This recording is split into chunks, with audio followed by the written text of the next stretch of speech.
Audrey, tu nous racontes l'histoire d'une personne qui a vu sa maison incendiée par un pur inconnu qui était en colère. C'est une histoire qui se passe en Estrie. C'est une maison qu'un retraité de 62 ans avait bâtie de ses mains pendant 30 ans. C'est arrivé le 24 juillet dernier à Mansonville, un village situé à 2 heures de Montréal, près de la frontière canado-américaine. Il était en voyage de pêche. Il a reçu un appel du service des incendies et on lui a dit carrément « T'as plus de maison ».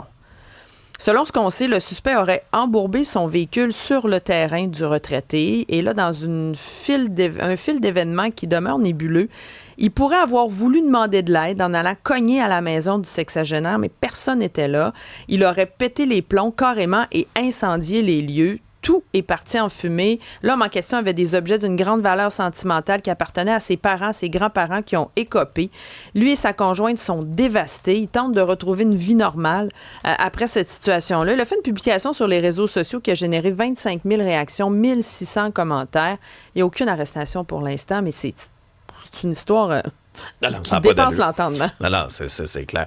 À l'international, Donald Trump qui annonce un accord sur le désarmement complet du Hamas à Gaza. Oui, il y a une entente historique qui a été conclue dans le conflit entre le Hamas et le gouvernement israélien. Il a annoncé sur son réseau social hier son conseil de paix qui serait parvenu à une entente donc sur le désarmement complet du Hamas et d'autres groupes armés à Gaza. Ce sont des négociations qui se tiennent depuis des semaines en Égypte pour mettre en œuvre cette deuxième phase de l'accord de cessez-le-feu, entré en vigueur en octobre dernier. L'accord prévoit qu'Israël va quitter la bande de Gaza une fois que le Hamas sera désarmé.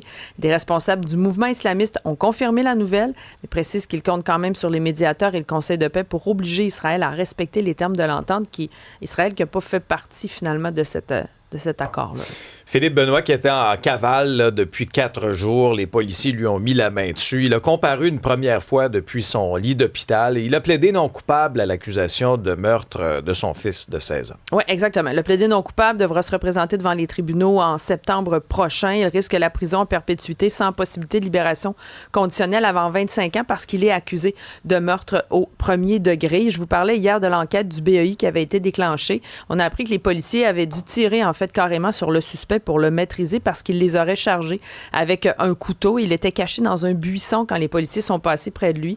Ils ne l'ont pas aperçu à ce moment-là. Et là, le BEI va enquêter sur les circonstances de tout ça. Isabelle, en fin de semaine, ça va être pluvieux. Une belle fin de semaine pour aller peut-être au cinéma. Il y a d'excellents films québécois qui sont à l'affiche, mais il y a aussi des nouveautés, entre autres un nouveau Spider-Man, et il y a un Québécois qui fait partie de la production. Oui, dans les films d'ailleurs, là, Rédemption, vous devez absolument aller voir ça, de Luc Picard. Il y a 125 rue des Malaises pour la brochette de comédien, ça vaut la peine, mais on est dans un autre registre. Puis dans les pas québécois, l'Odyssée, c'est 3 heures, c'est un projet de société, là, avec Christopher Nolan, mais bon, 2-3 popcorn, puis vous allez rester réveillés. Ça, c'est mon truc. Spider-Man, un nouveau jour. Bon, les critiques sont partagées. Il y en a qui ont beaucoup aimé ce film-là, mais d'autres qui trouvent qu'il y a une espèce de façon de faire qui est un peu une redite. Là, on sait comment ça se passe. Il y aura un méchant, puis ça va bien finir. Spider-Man, qui a, pendant 4 ans, a décidé d'accepter la proposition de Doctor Strange de ne plus se rappeler de rien, de ne plus porter les collants moulants et de faire une vie normale. À un moment donné, hein, quand le mal frappe, l'appel du collant se fait sentir. Et il y a le Québécois Michael Mando qui fait le scorpion, le pas fin dans Spider-Man pour ce film-là. Ce qui est intéressant, c'est qu'il a donné une entrevue à Entertainment. Et puis ce qu'il racontait, c'est qu'avant de devenir comédien, il était sans abri. Il a dit que ça a été un bout difficile dans sa vie, puis il prenait souvent le bus de nuit entre Montréal et Toronto. Il allait prendre une douche au YMCA, entre autres. Puis après ça, il allait passer ses auditions. Ça a été très difficile au début de sa vie. Puis je trouvais ça inspirant comme entrevue parce que je me dis aujourd'hui, ça fait partie quand même des grands films, des gros blockbusters. Il a une grosse carrière. C'est un gars d'ici, tu sais.